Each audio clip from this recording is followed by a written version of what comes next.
How to lose weight in 4 easy steps. Step 1. No beer. Every time you drink a beer, it's like eating 7 slices of bread.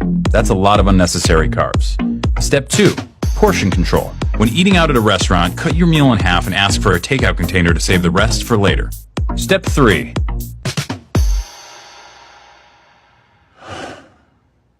Have your heart broken. And not just broken, but shattered by a girl who never loved you and never will. Try to get your shit together and join a gym. Start going to the gym regularly, and even though you don't know that much about exercise and you're way too weak to do pretty much anything but lift 5-pound weights with the old people, do it until your sweat makes a puddle on the floor. Then go home and go to bed. And the next day, do it again. And then again. And then again. Then go to work and listen to stories of your ex-girlfriend fucking around with gross and terrible people. Stories from your coworker friends who think they're doing you a favor. Pretend that it doesn't bother you. Pretend that being forced to see your ex at work every day isn't fucking killing you. Pretend that everything's fine. Go to the gym and make more puddles of sweat. Buy books. Learn about different muscle groups and how they work together. Plan out your week of meals. Try to forget her. Back to the gym, more puddles of sweat. You're a piece of shit. You are a piece of shit. You are a piece of shit. After the gym one night, go all the way up to the top of the parking garage and walk all the way to the back.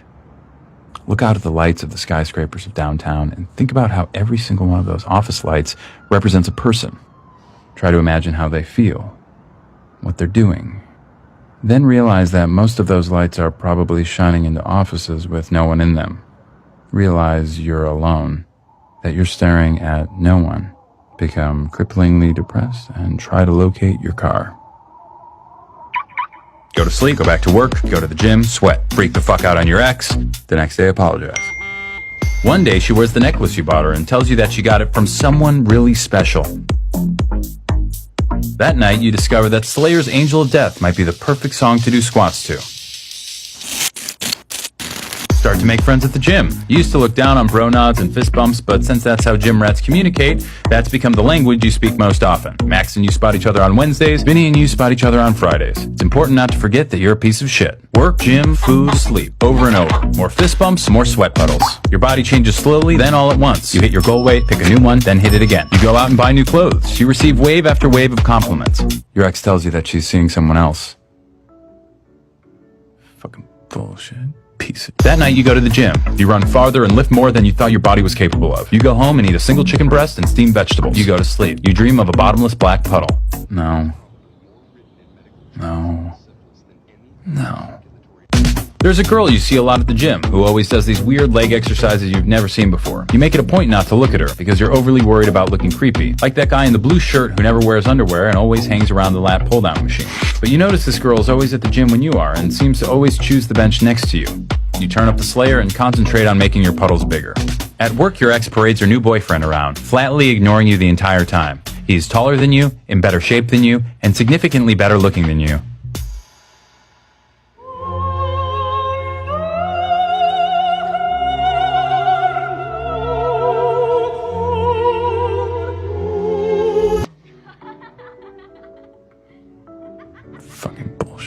That night, you bench press double your body weight. You sneak a photo of yourself in the mirror and email it to yourself with the subject heading, "You are a warrior." The next day, you are more disgusted with yourself than you've ever been, and you delete it immediately.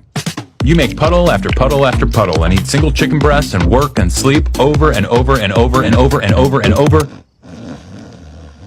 And then something different happens.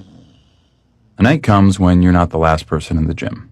It's you and the girl who does the weird leg exercises. You end up walking out at the same time. Her name is Melissa and she works close by. She asks you out to dinner on Friday, promising it'll be healthy.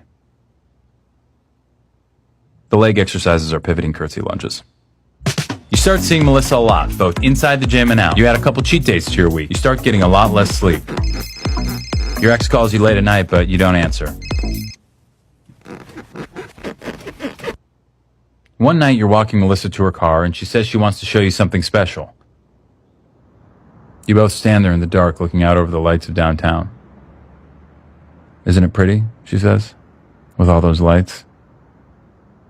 You tell her that you think it is, but it also makes you feel sad.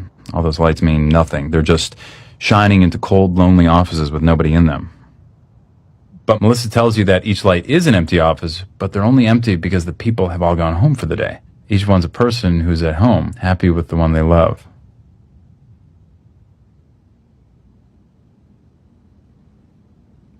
You look at her in the lights, and she smiles. Something in your chest expands.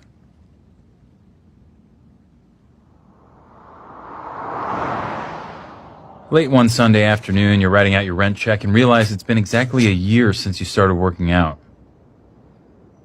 You think of all those miles you've run, those pounds you've lifted, and chicken you've eaten, and puddles you've made, and it doesn't seem that bad. You realize that it's not about hitting a goal weight or lifting weights. It's about waiting, being patient, and trusting that life will slowly inch along and things will get better. After all, change takes time. But time is all it takes. Step 4. No fruit juice. Too much sugar.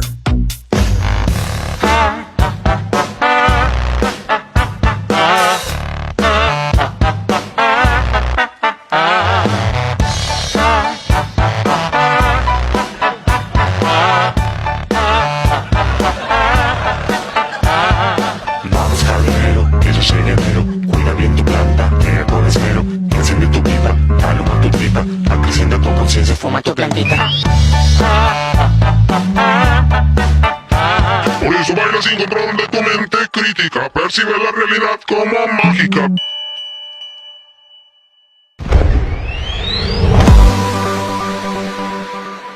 Check out Jash on Go90 for more videos.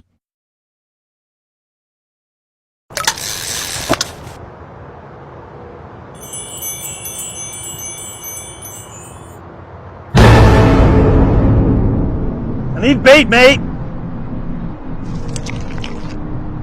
Gross. Do you have to sit so close to me? Gonna spook my crappies. About to poo-poo in my crappies.